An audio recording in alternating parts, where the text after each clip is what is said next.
What's up, everybody? You're very welcome along to Monday night's late night agenda. I'm your host Craig, and as always, it is a true pleasure to be here with you guys. I really appreciate you giving up time on your Monday night. A bit of a heads up, I've just recorded the preview for the Ajax game, so that's going to be going up either later on tonight or tomorrow, so make sure you've got your notifications turned on and keep an eye out for that one. Really looking forward to the Reds being back in action in Europe, to be honest with you. Hello to everybody that's in the chat. I really do appreciate you guys taking the time to come in and spend some time with us on a Monday night. The weather's miserable here in Ireland. I hope wherever you are it's a little bit better. I want to start tonight off with a little bit of good news, ladies and gents, which has been a bit thin on the ground for Liverpool fans recently. Alisson has returned to training after being ruled out with a shoulder injury that occurred just over 2 weeks ago now. So the club are hoping that if he shows no ill effects of returning to training, he's just doing a little bit of goalkeeper work at the minute, nothing too strenuous, but if he shows no ill effects from that, he should be back hopefully towards the end of this month or the beginning of November. So that's a bit of good news. And there was a couple of updates as well from the gaffer today in his press conference ahead of that Champions League game against Ajax. Thiago, again, some more good news here.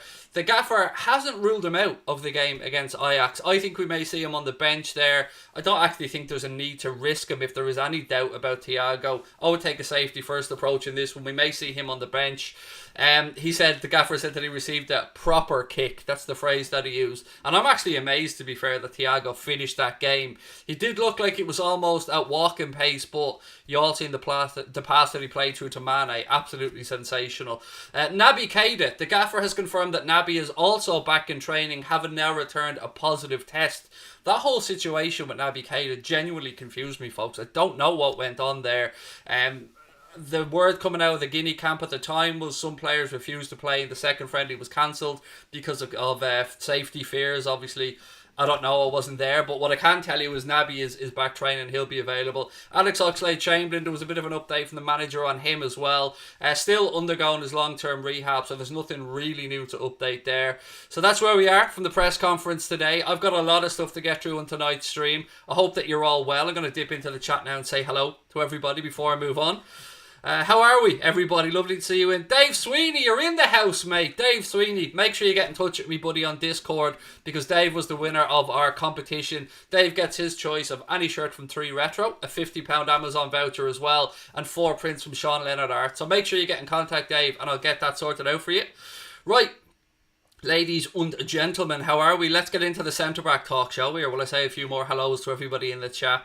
I've got loads of notes tonight, ladies and gents. I've been a very busy bee today.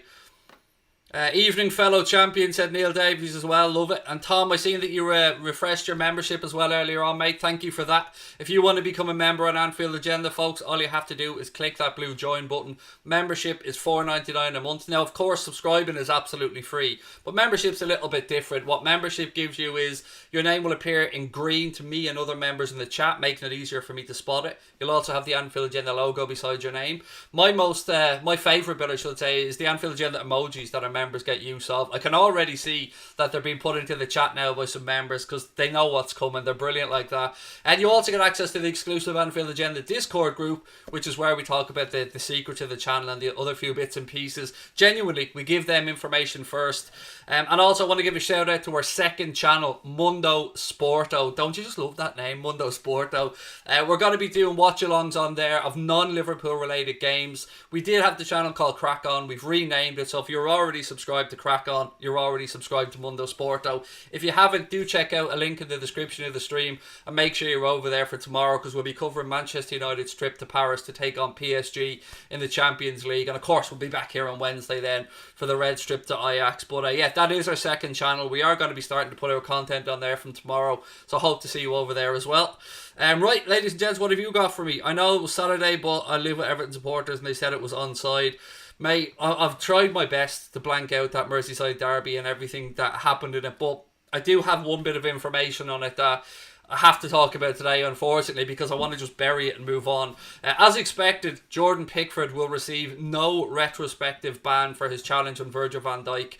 I say as expected because my understanding of the situation was once the referee or the VAR officials had at least the referee had seen the incident, then they couldn't bring it back. Now, I know that the situation around David Coote was that he claimed not to have seen the incident apparently, although there is again different versions of this one. But again, David Coote refereeing tonight, by the way, in the game between Leeds and Wolves. It'll be interesting to see what happens there. Dermot Gallagher on Sky Sports, referee watching Sky Sports News, he said it was human error that was the reason for the incorrect decision, and it was an incorrect decision with regards to that red card for Jordan Pickford. But I'd go one step further and say, look, with David Coote, it's not a mistake. It's, he's got form on here. He was the VAR official at Old Trafford last season when Origi was fouled near the halfway line. That wasn't given. United went up the other end and scored. He was taken off duties before for, I think he missed a blatant red card challenge. I can't remember who it was with. I can't remember what game it was. But he was already taken away from games before. Look, he's not up to it. It's as simple as that. I don't mind slagging officials off if they deserve it. I actually think he hung Michael Oliver out to dry in that Merseyside derby. Michael Oliver, in my opinion, still the best referee in the Premier League. He didn't make the decisions on the offsides, and he only had one chance to look at the incident with Jordan Pickford. He wasn't advised to go and have a look at the monitor, so that's where we are. Obviously, there was no question about Richarlison's red card in the derby. That was a straight red card. And look, that's the end of the derby for me. I don't really want to bring it up anymore, ladies and gents, because it was one of the most frustrating games of football in my 32 years of watching the sport that I've had to endure. Right, Karma will get Pickford, said Diop plays. Lascelles will tackle. Yes, that was it, Brian. As always, Brian's there to bail me out when I forget stuff. Carrie Bonner, thank you so much for the super sticker, mate. Really appreciate it. Very kind of you. Alexander Hewitt said, these officials, mate, they're shocking. I'm telling you, shocking. I'm not the biggest fan of referees in general. I know they've got a hard job, but when they've got the equipment that they have, the VAR officials, and they're not doing the job, it is what it is. But look, we'll move on. A few more comments, and then I'll start the conversation around the centre-back search, if that's all right, folks. We should give youth a chance at centre-back, said Paul the Prince. We do have, Paul, some fantastic young lads at the club, as you know, that can play at centre-back. Billy Comedio, Sepp van den Berg, and Reece Williams, 3 top young centre-backs. Yes, they are short of regular experience at the top level. Nobody can deny that. And I would be astonished if they got a lot of games this season. There may be times where Klopp feels that it would be worth giving them a shot. And I'll be all for that because, of course, I trust the manager's judgment implicitly. But I think we're going to see a lot more Fabinho at centre-back, at least until January anyway. So let's move in and have a little conversation around the centre-back. So there's 3 players in my mind that are top of this list right now, and I'm going to go through them one by one. One of the players that the club are tracking and who could be targeted in January is somebody whose name you've heard me mention numerous times on the channel, and that is Ben White. An article from Football Insider claims that the club are aware of Ben White, obviously tracking him, but there is a couple of concerns, and one in particular that they raise, and this is what the article said. White is said to have scored excellent data metrics on Liverpool's sophisticated tracking tools as the club assessed an array of centre-backs that can fit into Jurgen Klopp's style of play. He can carry the ball forward long distances and is very comfortable distributing under pressure. So much so, he was even used as a midfield anchorman enrolled by Leeds boss Marcelo Bielsa last season. But one area where Ben White has not performed so well is his aerial duels, partly as a consequence of him just being 6 foot. Now I say just being 6 foot, like I'd kill to be 6 foot. I'm only 5'10", but with regards to top level centre backs, Joe Gomez 6'2", probably the smallest of the ones that we have. So 6 foot for Ben White. I don't know, that's apparently a concern to the club, but he's far from a colossal figure at 6 foot, but still, not tiny either. But Ben White's somebody that, look, I'm not going to lie, I really, really like Ben White. I just wonder if a January move for Ben White, as inexperienced as he still is the right move. He certainly should be on the list that we're looking at, and I'll go through my preference now in a few minutes when I talk through the other candidates that has been raised to me both by Liverpool fans and people outside of the club who think these are the players that the Reds should and could be looking at. So the second one that I want to have a chat about, ladies and gentlemen, is one that was sent to me from Neil. And Neil, I want to say thank you for the information on this, buddy. So Christopher, I'm not sure how you pronounce it, Ayer from Celtic Norwegian International. There's no concerns about the size of this guy, by the way. He's plenty tall at 6'6". I believe his Celtic contract runs until 2022. And again, with the information that I've received, I'd estimate somewhere between 12 and 15 million pound could be enough to go in and get him. Now the questions are, is coming from Celtic to Liverpool to maybe not replace Virgil van Dijk, but to be that presence, that calming presence at the back. Can Christopher Ajer or Ajer do that? I don't know. I've said to you guys before, I've asked my Celtic support mates about this guy. On the whole, it's been rather positive. A little bit of inconsistency, but again, at his age, that wouldn't be unexpected. But there's a lot of praise for this guy as well. So one that we'll be keeping an eye on, I'm sure. The big name is, of course, Dijk Upamecano. He's the one that we're all going to be looking at in January, and the one that we're all going to be wondering about if the Reds can get it done. As I speak, Wolves have actually gone 1-0 up in that game against Leeds. I think it's Roman Saiss with that goal for them, so 1-0 to them on that one. But anyway, I move on. Dijk Upamecano, that's the name that we're all hoping for. That's the name that Liverpool fans are going to be talking about over and over again. He's been capped 3 times for the French national team already, played right throughout the underage levels there. At 21 years of age, to have as much experience as Upamecano has, European experience, obviously experience playing for Salzburg and Leipzig as well. He's played over 100 games between his time at the 2 clubs. Actually, I'm looking at this here and wondering, is this going to be offside? There's a VAR call here in that game. That could be offside. Anyway, back to Upamecano. 6'1" in height, so a little bit taller than Ben White, who we spoke about earlier on, but he will be someone that certainly has more experience at the higher level. But God, Ben White is a good player. I mean, if this was in the summer, no doubt about it, I'd be going for Ben White. Or Upamecano. I would certainly have Christopher Ajer further down my list. Ben White or Upamecano would do me absolutely fine. But in the situation we're in, I can't help but feel that Upamecano will be the right move. Now, it's certainly not going to be straightforward because Manchester United and a whole host of other clubs around Europe are looking at him, and it's going to be difficult to get him out of Leipzig in January as well, particularly if they're still involved in the Champions League. So, it's not going to be straightforward. Now, we do know that he has a lower release clause that comes into effect at the end of next season. I think it's around €40 million, if my memory serves me correct. He agreed that when he signed his contract extension with Leipzig. So they're the options, ladies and gentlemen, that seem to be available to us at the minute. Somebody else mentioned the guy from Sevilla, whose name escapes me, centre-back from Sevilla. I can't think of his name right now. That's another option for us. I'm sure I'll think of it in a second. Excuse me. Bit distracted here by what was going on at the Wolves game. It's been ruled out. It's still 0-0 in that one. What else we got? From Real Betis. Oh, the guy from Betis we spoke about in the summer. I don't think he'd be up to the level to come in, to be honest with you. He had a release clause, I think, of about 10 million quid at the time. There was always talk about the Diego Carlos guy from Sevilla as well, albeit that's not the gentleman I was trying to think of a few minutes ago. But what do you guys think? Who would you like to see? Let me know your thoughts in the comment section below. And if you're watching on the live stream, I'm going to dip into the chat now to see what you guys are thinking about the centre-back situation. Koundé was the guy I was trying to think about. Yes, that was the guy I was thinking about. Graham Curry, thank you so much, mate, for the kind words. I feel like I need to take a breath. I feel like I've started this stream at 100 miles an hour today, folks, and I need to take a breath and calm down. I know that I've got some stuff I'm forgetting about as well that I need to say to you guys, but we'll get through that later on in the stream. Alaba or Upamecano is good shouts from Mustafa. Alaba, obviously, in the last year of his Bayern contract, but I know Juventus were linked with David Alaba at one point. They are masters of signing players on free contracts, Juventus, so I don't know if that move has already been agreed. I'll have to look into that in more detail. But yeah, Alaba is somebody that can play at centre-back, can play in midfield, can play at left-back, can play in a whole host of positions, to be honest with you. Super chat from Carrie Bonner. Thank you, Carrie. Said, should we give Reece Williams an opportunity? He played well in the League Cup. I'd go for Dijk, even though he's young, but he's good experience. Reece Williams did not put a foot wrong in the 2 games that I've seen him play, Carrie. It's just a big step up from playing in the League Cup to going and playing in the Champions League. But I've no doubt that he's definitely a player for the future. It's a really difficult call right now, isn't it?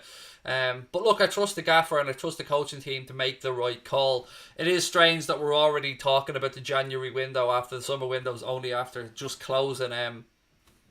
And will this decision not to buy a centre-back come back to haunt us? Well, a lot of people will say it already has. I can't look back at this in hindsight and and be a hypocrite. At the time, I said I understood the risk by Jurgen Klopp to not go in and sign a defender, maybe because the right one wasn't available and he was looking towards next summer, but also because of the situation I spoke about before. With the amount of central midfielders we have at the club, it's not madness to think that we could just put Firmino back there and play at centre back. The easy and I suppose the almost lazy comparison here will be to look at what happened with Manchester City last season and ask if we're basically putting Fernandinho back there as we put Fabinho back there, if it's the same type of thing.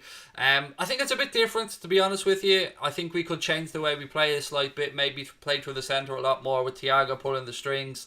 But that's the options that we have now with Thiago, Hendo, Gini, Fabinho, Naby Keita, James Milner, Curtis Jones. I mean, the list of central midfielders that we have at the club are phenomenal. So if that means that we can sacrifice having one of the best holding midfielders in Europe and having to put him back at centre-back, then so be it. Needs must. That's just the way it is, I think, at the moment. What about Virgil's teammate, De Vrij? Didn't he move somewhere in the last window or two? I haven't been keeping an eye on De Vrij since he left Lazio, to be honest with you. We were linked with him a good while back, but nothing came of it. Ben White will not be cheap. He'll cost us upwards of 50 million. I couldn't give you a price, man. I agree with you. Getting any English player like that with Premier League experience as well, it's never going to be cheap. But I don't know the amount. 50 million seems a lot, but I just think it's going to be a case of fast forwarding or trying to fast forward next summer's plans to January. That seems to be the way it is. But it's not easy to get players out of clubs in January, particularly those that are still challenging in the domestic leagues or, going deep into Europe. So again, we'll have to wait and see what happens there. Do I know what's wrong with Matip? Right, let's touch on this one. He went for a scan after the derby. The images that you've seen of Joe Matip at the hospital, they were from Saturday. So apparently he's okay. So I don't think we need to worry about Joe Matip. I think it was more of a precautionary thing. I know a lot of people were worried when they seen that image on social media of Joel Matip at a hospital, but that was from Saturday. Like Thiago's there. It was a busy day at the hospital for Liverpool players on Saturday. He went to Inter, said Yusuf. Thank you. I knew De Vrij went somewhere. I just couldn't remember where he'd went to. Koulibaly would be good to sign, said a lot of people in the chat, Graham Green being one of them. We're not going to sign Koulibaly, mate. It's just De Laurentiis is a nightmare to deal with at Napoli. His price would be astronomical. And he would have been somebody at the time when we were signing Virgil van Dijk. If you couldn't get him, then maybe you'd look to Koulibaly. But again, you're talking about somebody who I think is 28 years of age, 29 years of age, and would cost probably 70 million. I mean, when you've got Manchester City walking away from that deal with the money that they have, you can see why we won't be signing him. It's just one. He's a great player, I won't deny that, but he won't be signing for Liverpool, although he will be linked. There will be articles in newspapers and media outlets linking us to him because it'll drive clicks. But I always try and give you my honest opinion on here, and it has always been that we will not sign Koulibaly, as great as he is. Too much, too old. That's pretty much it, Scott. Summed up, mate, in a couple of clicks there. Look, ladies and gents, if you're enjoying the stream, by the way, we're about, 20 minutes or so into tonight's show. Do hit that subscribe button. We're on the way to 55k, and it only feels like a couple of days ago that we hit 50k. So again, thank you for your continued support of the channel. It does mean the world to us. Right, let me dip into the chat and get some more comments. Can the FA reverse David Koo? He is shocking, mate. I mean, look, let's wait and see what happens. Liverpool, as we know, have written to the Premier League asking for some clarification on those VAR decisions, and let's just wait and see what happens. Rabadan, always appreciate your super chats and your comments, buddy. Said maybe Hummels wants to rejoin Klopp for a season. No, mate. It's just my short but firm answer on that one. He's past it, Hummels, and didn't he go back to Dortmund as well? So no would be my answer on that one. But I know I can understand where people are coming from. You look to an experienced old head maybe to guide you through a short period, but it just doesn't seem to be the way the club go about things. If you look at the history of Jurgen Klopp's signing since he's come here, he doesn't settle. He goes for the players that he genuinely wants, and if he has to wait for them, we've waited. So This will be down to Michael Edwards, I think. Kloppo will give him the names, and then it'll be down to Michael Edwards to try and maybe get that deal over the line in January for whomever it might be, whether that's Deo Upamecano or Christopher Aguirre from Celtic, or maybe Ben White, who, you know, Potter won't want to leave Brighton. Brighton play some really good football. Ben White can carry a play out from the back, and they have young Lamptey at right back as well, who looks like a phenomenal player.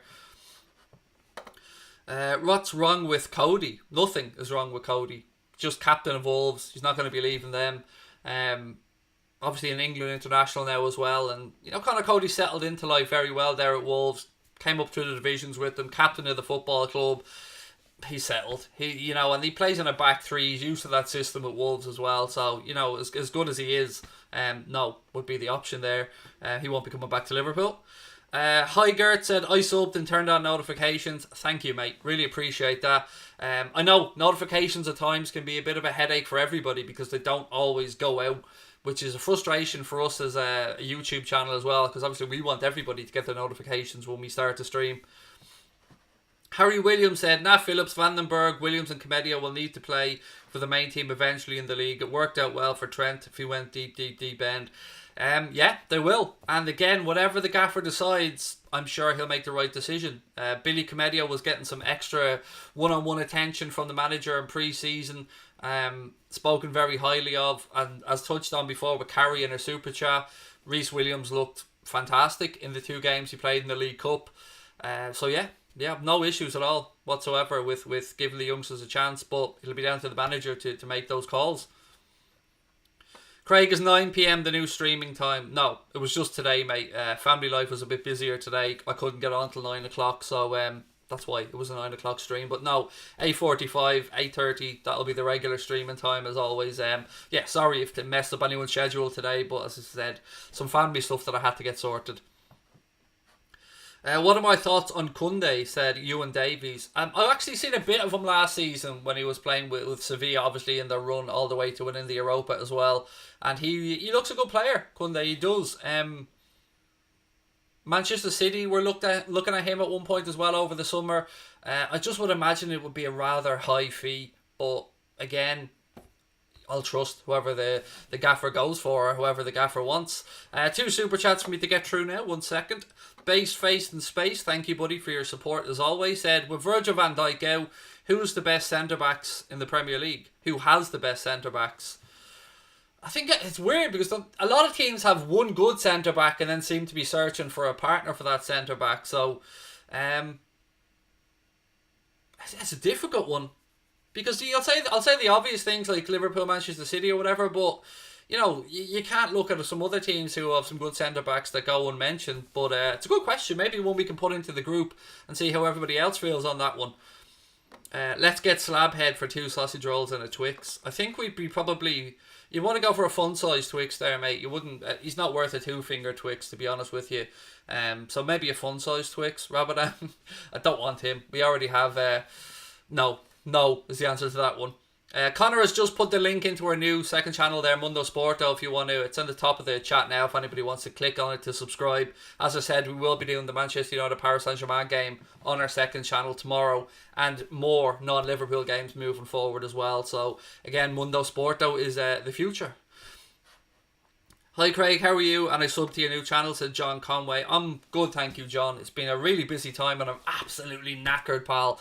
But good, thank you. And some good news on the L family situation as well. I mentioned to you guys last night that my brother-in-law was having an operation to remove a lump, which was actually 5 times bigger than they thought when they got under the skin. But thankfully, he's now out of hospital and at home recovering. So shout out to my brother-in-law, Daryl. Lots of love going to him as well. And I hope he makes a speedy recovery. Obviously I was worrying about my wife in that situation as well. And all that shit was just compounded by the unbelievable levels of abuse that have been thrown around towards Liverpool. Not just myself, I've got my fair share, but other people have contacted me over the past day or two as well to say that they're stepping away from social media because of the absolute barrage of abuse that they've received from cowards behind keyboards. And I want to touch on this a little bit because Merseyside police have confirmed that they're investigating offensive tweets sent to 2 Everton players after the Merseyside derby on Saturday. And look, I do not in any way condone threatening behaviour or tagging footballers in social media and saying horrendous things to them. And any Liverpool fan or any fan that was found to have done that should be prosecuted. That's genuinely the way I look at it. I'm not a hypocrite on here. You cannot act like that in society. It's just not right. I've spoken about the levels of abuse that I've received and other people's have received, and I've spoken to other content creators about it as well. It's not the way we want society to be. So I urge any Liverpool fan out there to, just don't bite on social media. Just act like we're representing the club at all times. And look, I know coming from me, this is a bit hypocritical because I get worked up. I swear a lot of times, but never that level of behaviour. I'm never tagging players on social media and giving them horrendous abuse, because I would never say something on here that I wouldn't say to somebody's face.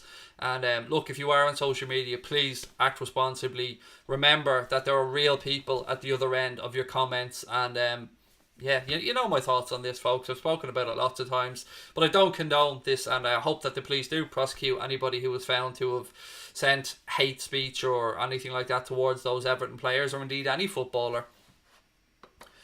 Do I think we should give Kelleher a chance against Ajax?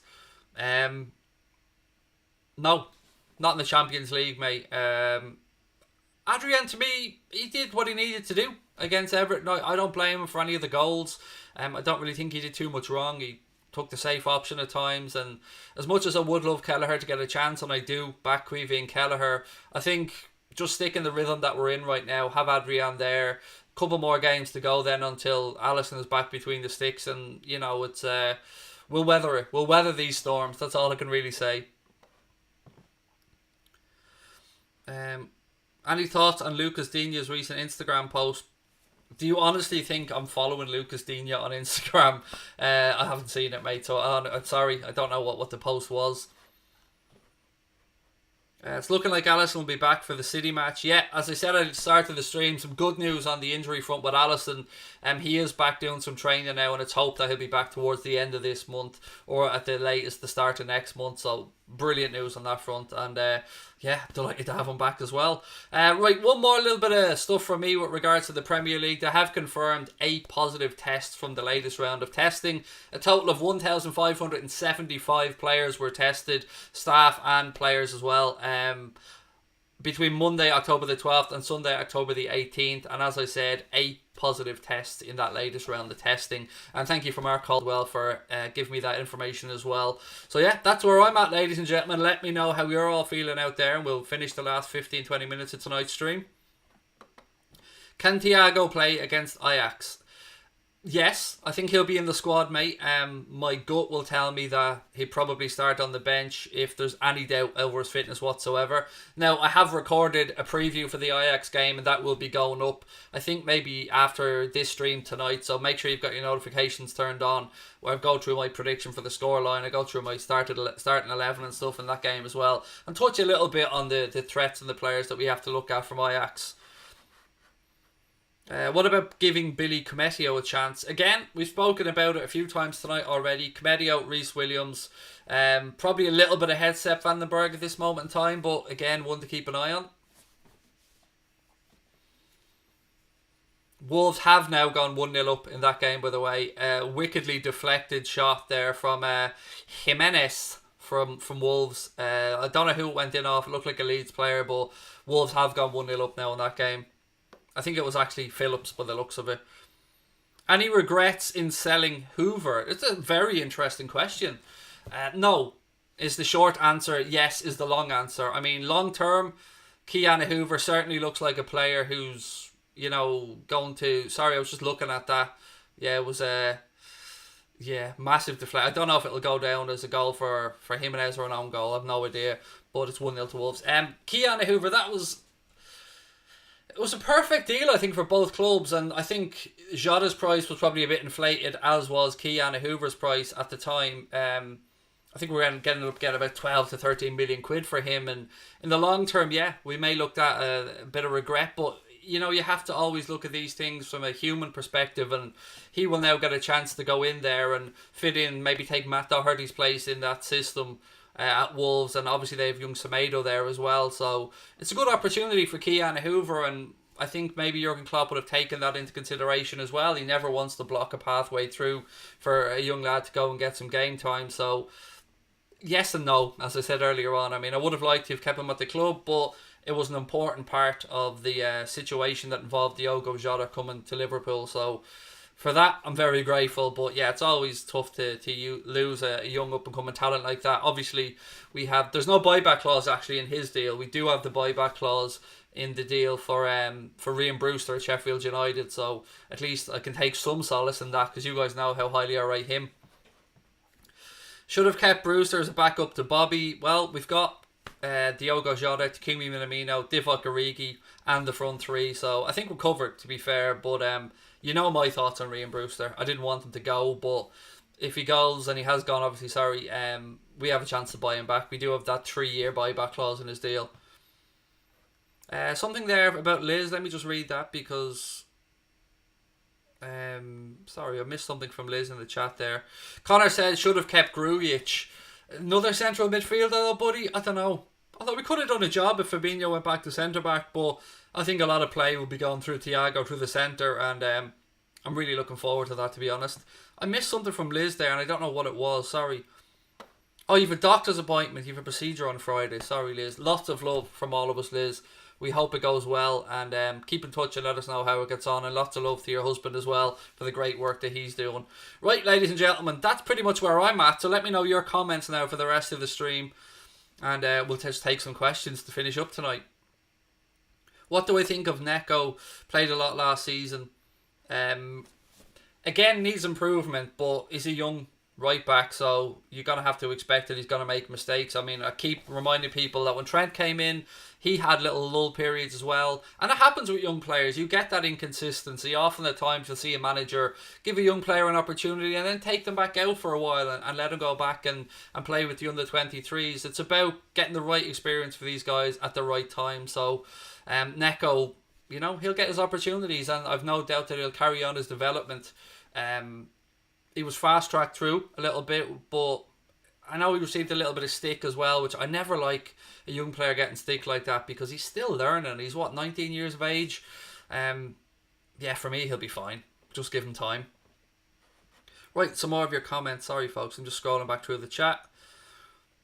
Craig, what do you think about bringing Cody back? I've already touched on that one, Lee. No, he's settled. He's captain of Wolves. He's not going to... As much as I'm sure he'd love to come back to Liverpool, he's settled there. He plays in the system that he's used to, that suits him, that's got him into the England squad. So yeah, look, just leave Cody be there at Wolves. Good to see Neco getting back on social media. Absolutely. I cannot understand for the life of me what type of sick clown would attack any player. I spoke about it earlier on with the Everton players, that some Liverpool fans, or some apparent Liverpool fans, have been targeting them on social media. I don't get it. It's just scumbag behaviour.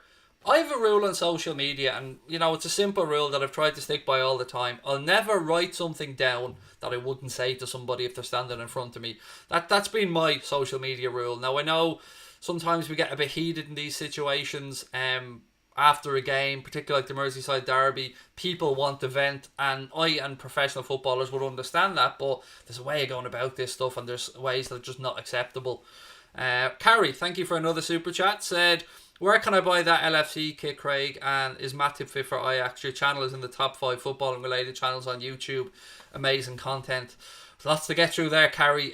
Thank you for the compliment, by the way. I mean, anyone that gives us a compliment, Carrie, I always say that the channel does well because of the community and the whole lot of us together. It's not about what I do. It's not about what Connor does. Without you guys and your input, the channel wouldn't be anywhere. So give yourselves a massive pat on the back for that part of it. With regards to this, it's the European pre-match training shirt, so you can pretty much buy it anywhere. Liverpool website, Sports Direct. I'm sure Nike probably have it on there as well. I think if my memory was right, it cost me, it was like £45 or £50, maybe something like that. But again, I can't remember exactly how much it was. And I think Matip is fit for Ajax. Yes, that's my reading of the situation anyway. That scan that he went for was precautionary after the derby on Saturday. But I hope I covered everything in your questions there. And thank you again, Carrie. Liverpool ultras aren't fans. I've never seen the phrase Liverpool ultras unless I've missed something here on social media. But look, there's a lot of people on Twitter in particular. I don't go on Facebook, so I've no idea what happens on there. But yeah, look, there's a lot of people on Twitter that hide behind fake accounts, fake profiles, and they need to be weeded out and they need to be held accountable for what they say to people, professional footballers or content creators or whoever. You know, just that level of behaviour, it drives me mental because I don't understand what drives it. I mean, these people must have, I don't know, a lack of love in their lives at times or something. And part of me gets angry at them and part of me has sympathy for them because I just wish them happiness. Genuinely, I wish everybody happiness. Liverpool Ajax score prediction. You'll have to watch the preview for that one, mate. It's already recorded, but it will be up tonight, so you won't have to wait too long. Did anybody get a chance to watch the little 13-minute clip from the Paul Tompkins interview that Connor put up the other day, talking about referees and the bias against Liverpool? Yes, it was timed rather sensitively around the Everton game, but that wasn't accidental. Of course, we put that out to make sure it got as much publicity as possible, not just for ourselves, of course, but for Paul Tompkins and the amazing work he does over at the Tompkins Times. That full interview is going to be out on Thursday, ladies and gentlemen. I just have to record the intro for it. It's about just over an hour long, I think. But I told you guys Paul was giving us 3 copies of his book to give away. He's actually gone a little bit further than that. He's going to give us 3 signed copies of his book purchased to give away. So here's what we're going to be doing with that. You'll have to watch the interview video to know how to enter. But we're going to give away 1 copy on Instagram, 1 copy on Flick, and 1 copy here on YouTube. As I said, they will be signed by Paul Tompkins himself and sent out to you. And a massive thank you for the interview from Paul Tompkins, for his time as always, for the great work that he does with the Tompkins Times, but of course for the generosity in giving 3 signed copies. He always sends me a signed copy of his books when he has a new one out. He's so good like that. And yeah, look, if you don't know who Paul Tompkins is, that 13-minute clip will give you good insight, but I promise you, you won't want to miss that full hour-long interview. It is, I say, an exclusive. It's more than that. It's the first ever video interview that Paul Tompkins has done.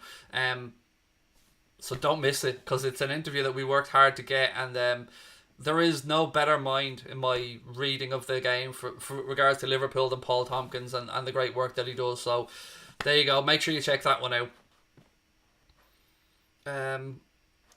Brian said Ultras is just the name people have stolen from Italian football. Yeah, I get that, buddy, as well.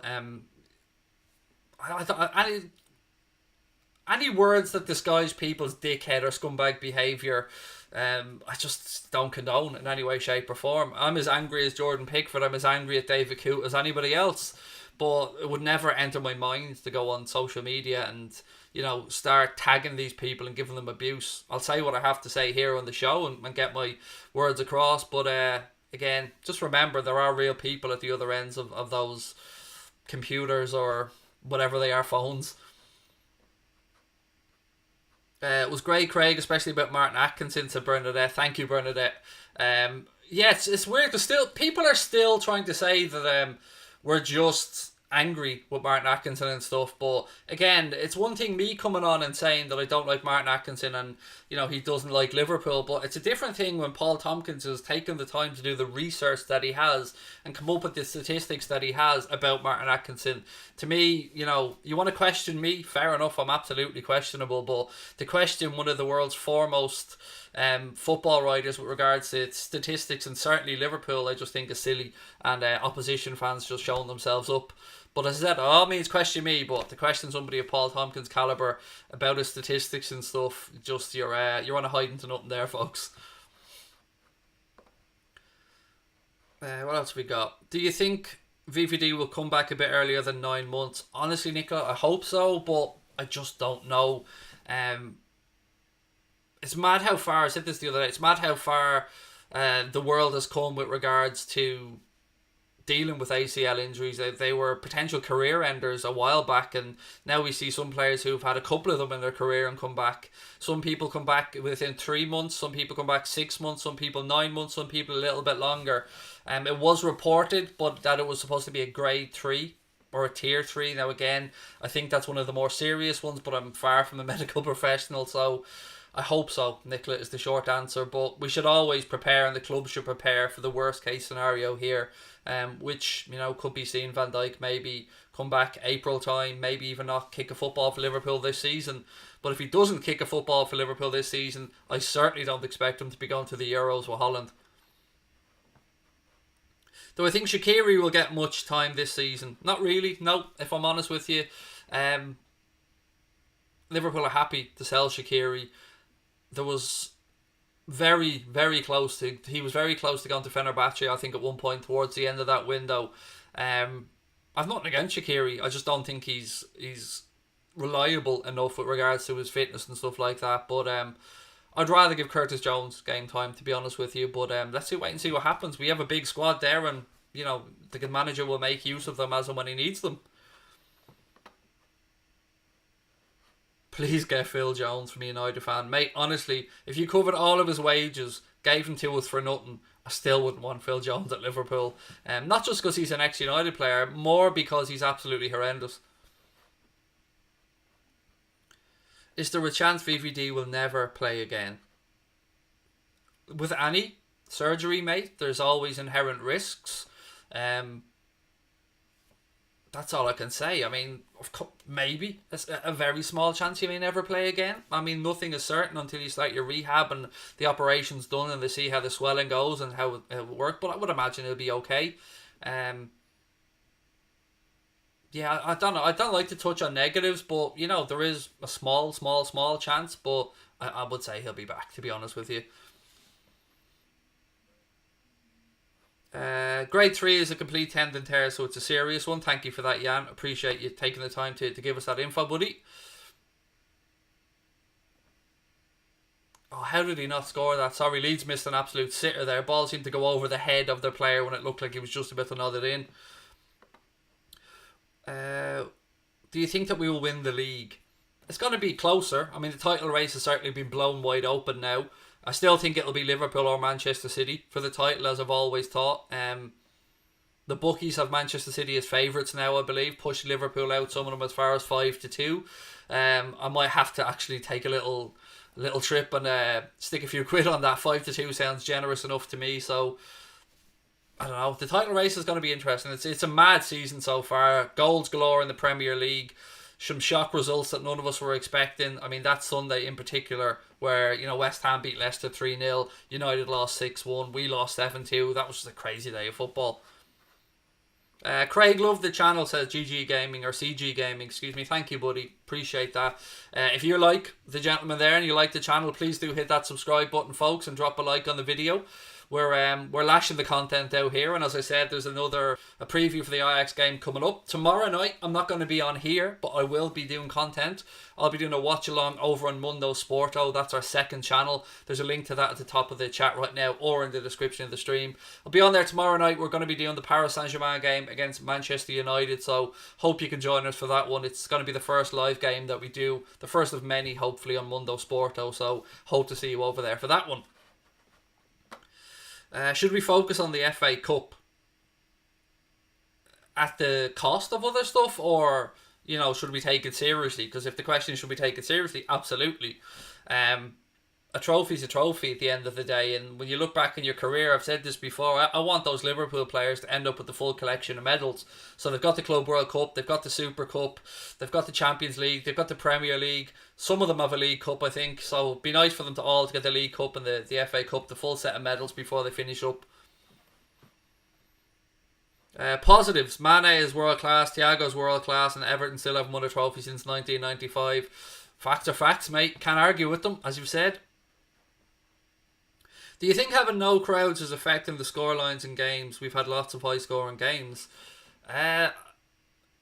Maybe. I genuinely don't know. It's a question I'd love players to answer, so I'd love to know how the players feel about playing inside empty stadiums or relatively empty stadiums. Obviously, you've got the squads there and a couple of cameramen and a few other people around, stewards and that, but whatever the reason is, whether it's the different style of football, and I was actually sitting back earlier on and admiring the style of football that a lot of clubs are playing now in the Premier League. We're seeing so many more teams looking to play out from the back, high presses, and the technical level of the Premier League has definitely gone up a notch. I mean, even players of the lower level clubs, Brighton, clubs like Leeds that have come up from the Championship, the standard of football, the quality of the technique of their players is fantastic.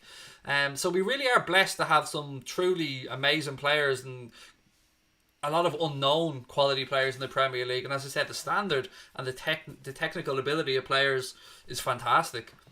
Carrie Bonner said, what's happened to Origi? Is Naby back for Ajax? Naby's back training. Definitely can confirm that one. He's given a negative test. I still don't know what the situation was over there with the Guinea national team. I know the second friendly was cancelled because some players didn't feel safe and refused to play. But yes, he should be available. If he's back training, I don't see why he wouldn't be under consideration for that game. Little bit of a spoiler, he's actually in my midfield for the predicted 11. So again, watch out for that video coming later on. Gomez and Matip must be more vocal and be leaders. Maybe they'll step up, said Dom Jean. Hopefully, definitely. You definitely want them to. You definitely want as many leaders out on the pitch as possible. As Klopp likes to say, we've got captains, vice captains, third captains, and between Hendo, Milner, Thiago, there's a lot of leadership out there with Big Alisson coming back as well. A lot of good experience in that Liverpool team. Gino and Yaldum as well. They've all been there and done it. So, yeah, any captain that we have has to step up now. You're right. It's batten down the hatches time now, and I'm sure that these lads will want to go out there and have a good season for Big Verge. And it all starts with the Champions League game against Ajax on Wednesday. And how great is it to have Champions League football back? Neil Kavanagh, thank you for the super chat, my friend. Said Gomez will become mature and a leader without VVD. Or with VVD out, he actually said, sorry. I hope so. I really do hope you're right, mate. Because nothing would make me happier than Joe Gomez coming back and finding form. And yeah, it's great. If that happens, brilliant. I still think that at this moment in time, the safest pair of hands we could have in the centre-back pairing would be Joel Matip and Fabinho. That's, and it is weird because I always said I prefer Joe Gomez as Van Dijk's partner, and I stand by that. But I think Fabinho and Matip would make a better pairing than Matip and Gomez or Fabinho and Gomez at this moment in time. Any news on Thiago and Alisson? Yes, Thiago again should be available. Whether he starts or not, I don't know. Alisson will be back. He's back training, but will be back in contention to start. Maybe at the end of the month, but certainly at the start of next month, and will be a week or two ahead of schedule. So that's good news. I love Fabinho on the back as a leader, said Larry Leach. So do I. I mean, he just oozes calmness, and if Van Dijk has to, miss a lot of the season, then another calm presence back there will do no harm whatsoever. Hi Craig, do you think 5 subs is a good idea in the Champions League? I don't like 5 subs myself. I could understand it last season with the enforced break that clubs had, and making sure that clubs are able to rotate enough, and it was a stop-start season, so I completely understood the 5 substitutes. I'm glad the Premier League voted to stay with 3 this season. I think that makes more sense. But yeah, I don't know. It is what it is. I don't like the 5 subs thing myself, and it was up to clubs around, leagues around Europe this season to choose themselves. I mean, UEFA did give them the ability to stay with 5 subs and 9 on the bench, or stick with 3 subs and 7 on the bench. This is what the Premier League have gone with. Hopefully Ajax and Sheffield will be a morale booster as City is coming very soon, said Mustafa. Definitely, mate. Yes, we need all the confidence we can get. And look, we need to get back to winning ways. There's no surer thing than that. Losing to Aston Villa in the way that we did, you wanted a reaction against Everton. I think we got that reaction. I've no qualms about the level of performance the guys put in against Everton, and I want them to carry that through to the Champions League. Pick up 3 points in the group stage. That'll be a good start there. Go back then, home game against Sheffield United. Hopefully pick up the 3 points there. That's what we want to see.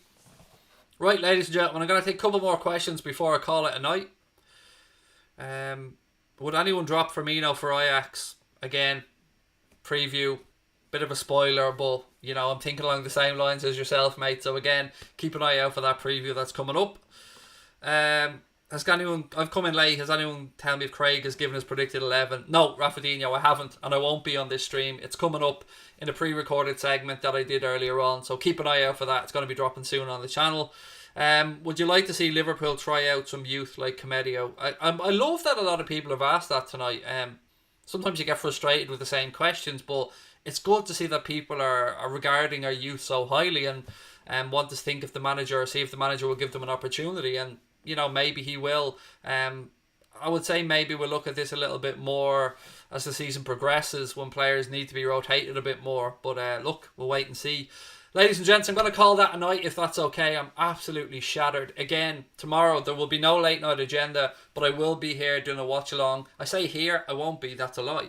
I'll be on our second channel, Mundo Sporto, link in the description and at the top of the chat, for a watch along of Paris Saint-Germain's game against Manchester United. And then we'll be back on Wednesday here on Anfield Agenda for a watch along of the Reds' trip to Amsterdam to take on Ajax in the Champions League. Thank you all so much as always for your love and support and time. Thank you to everyone that sent super chats, put in comments or just watched. Make sure to hit the subscribe button, drop a like on the video as well. Thank you for your time. Be safe, be well, and lots of love to each and every one of you. Up the Reds.